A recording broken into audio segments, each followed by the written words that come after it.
Coup de projecteur sur l'artiste qui a transformé Björk en une créature fantastique et qui a poussé le concept de drag queen un cran plus loin.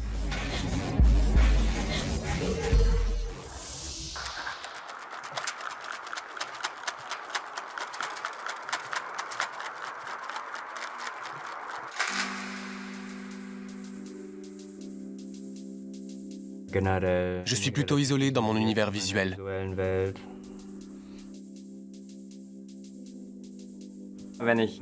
Quand je dis aux gens que je suis drag queen, je vois bien leur réaction. Je devine par avance leurs attentes.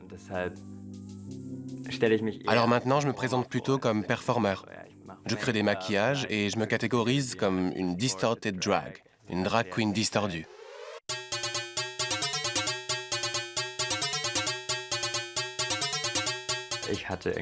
J'ai commencé par déplacer les traits de mon visage, à dessiner des yeux en dessous de mes propres yeux, à créer des illusions. Alors je me suis dit que le terme distorsion était sans doute le plus adapté. L'anatomie en général m'a toujours intéressé. L'anatomie et le squelette, et même tout simplement les formes et les matières.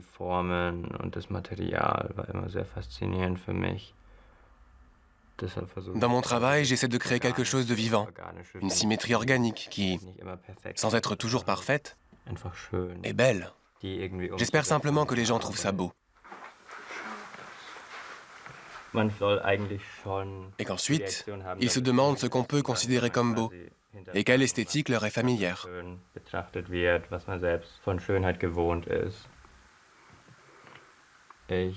Je suis souvent guidé par mon habillement, je m'en inspire. C'est une habitude que j'ai gardée de mes études de mode. Je mets à peu près 1 mois pour créer un modèle qui me plaise vraiment. C'est le temps qu'il me faut pour l'imaginer et le coudre. Ensuite, le maquillage se conçoit assez vite. Mes codes esthétiques me servent de point de départ.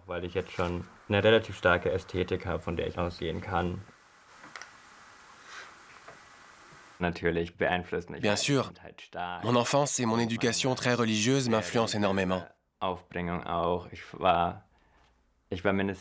J'ai été enfant de chœur et élevé dans un contexte très catholique, plus ou moins contraint et forcé. J'ai toujours été fasciné par l'Église catholique, ainsi que par les vêtements.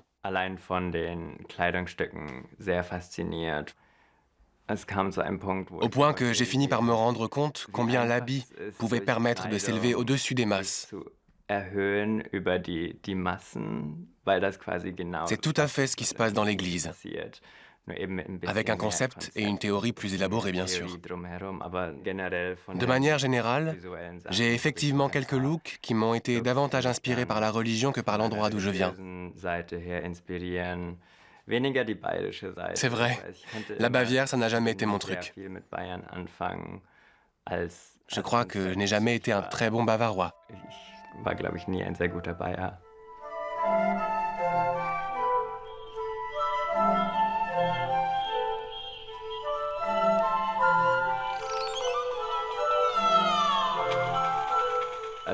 Lorsque Björk m'a écrit et demandé si cela m'intéressait de maquiller d'autres personnes, et elle en particulier, il a d'abord fallu déterminer si nous étions capables de travailler ensemble.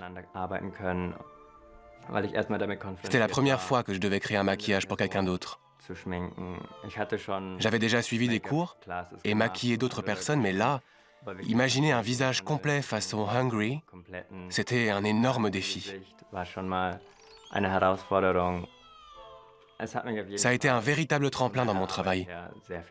Avant, c'était plutôt un passe-temps qui me permettait de gagner un peu d'argent. Après ça, c'est devenu un boulot à plein temps.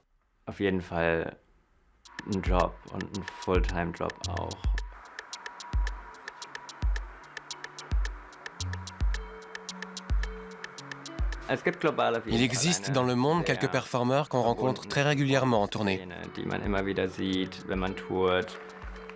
Nous nous connaissons tous plus ou moins bien, ne serait-ce que par le biais des réseaux sociaux ou divers événements qui nous réunissent et où on est content de se voir.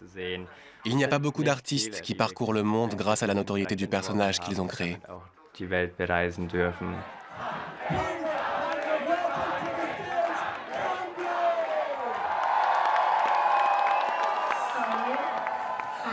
beautiful you are. Yes, I know. I was born at the same moment as the sun. Did you know that?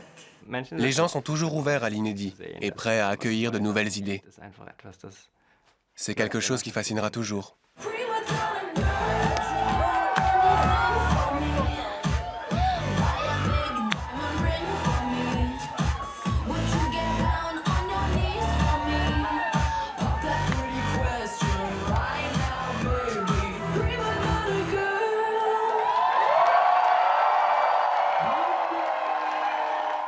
Pour l'instant, ça fonctionne. Ça se passe bien parce que c'est vraiment ma passion. Meine Leidenschaft ist.